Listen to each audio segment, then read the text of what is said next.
तो आज हम लोग एक बहुत इंपॉर्टेंट चीज पे बात करेंगे, सीबीसी। किस पे? सीबीसी। जब भी मरीज आता है तो हम कहते हैं सीबीसी करा लो, ठीक, कंप्लीट ब्लड काउंट। तो कंप्लीट ब्लड काउंट क्या होता है और क्यों कराते हैं, आज हम इस पे बात करेंगे। तो ये सीबीसी की रिपोर्ट है। किसकी रिपोर्ट है? सीबीसी। तो इसमें हम देखते हैं हीमोग्लोबिन, देखते हैं कुछ पैरामीटर्स और होते हैं जो एमसीवी है, एमसीएच वैल्यूज होती है, टीएलसी और डीएलसी की वैल्यू होती है, प्लेटलेट की वैल्यू होती है। तो आज हम लोग एक एक करके समझेंगे कि सीबीसी का रेलिवेंस क्या है।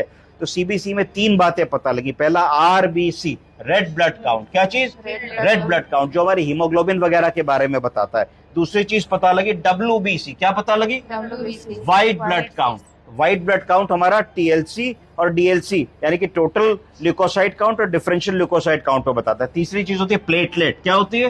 प्लेटलेट के बारे में हमको बताता है। तो पहली चीज अगर हम बात करें तो रेड ब्लड सेल्स की बात करते हैं। तो सीबीसी की रिपोर्ट में सबसे पहले हमें देखना होता है कि हमारा हीमोग्लोबिन कितना है।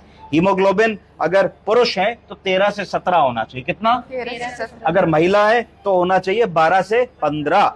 12 से 15। तो अगर हमारा हीमोग्लोबिन कम है तो उसको कहा जाएगा एनीमिया। क्या कहेंगे? खून की कमी को क्या कहेंगे? अगर खून ज्यादा है, अगर खून 17 से ज्यादा है, 17.5 से ज्यादा है, तो उसको क्या कहेंगे? पॉलीसाइथीमिया। क्या कहेंगे? पॉलीसाइथीमिया। ठीक है, तो दोनों ही कंडीशंस रिपोर्ट करनी है। खून कम है तो भी, खून ज्यादा है तो भी। इसके बाद फिर दूसरी चीज हम क्या देखेंगे, वो एमसीवी वैल्यू देखेंगे। हमेशा याद रखिए, बहुत सारी चीजें होंगी सीबीसी की रिपोर्ट में, हमको अपना ध्यान सिर्फ एमसीवी की वैल्यू पे केंद्रित करना है। तो एमसीवी की नॉर्मल वैल्यू कितनी होनी चाहिए? 80 से 100 के बीच में। कितनी? 80 से 100। ये किस प्रजाति का है, किस टाइप का एनीमिया है, ये पता लगाने के लिए जरूरी होता है। तो अगर एमसीवी की वैल्यू 80 से कम है तो उसको कहा जाएगा माइक्रोसिटिक एनीमिया। क्या कहा जाएगा? माइक्रोसिटिक। अगर 80 से ज्यादा है एमसीवी की वैल्यू तो मैक्रोसिटिक एनीमिया कहा जाएगा। क्या कहा जाएगा? Macrocytic anaemia. और अगर 80 से 100 के बीच में है तो नॉर्मोसिटिक एनीमिया कहा जाएगा। सब ठीक हो गई? अब आप हट जाएगा तो उसको नॉर्मोसिटिक एनीमिया कहा जाएगा। आप समझ गए कि नहीं समझे?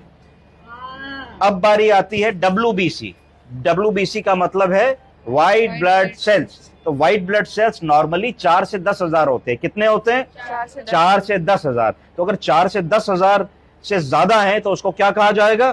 ल्यूकोसाइटोसिस। क्या कहेंगे? ल्यूकोसाइटोसिस। मतलब ब्लड में इंफेक्शन हो रहा है, टीएलसी बढ़ रहा है, ल्यूकोसाइटोसिस। ये कब बढ़ेगा? इंफेक्शन में बढ़ेगा। कब बढ़ेगा? इन्फ्लेमेशन में बढ़ेगा। कब बढ़ेगा? ल्यूकीमियाज में बढ़ेगा। कब बढ़ेगा? जब स्टेरॉइड की दवा दी जाए मरीज को या फिर कोई एलर्जीज हो, उसमें टीएलसी बढ़ जाएगा। इसको क्या कहा जाएगा? इसको ल्यूकोसाइटोसिस कहा जाएगा। इसका विपरीत, जब टीएलसी 4000 से कम हो जाए, 2000, 1500, 2500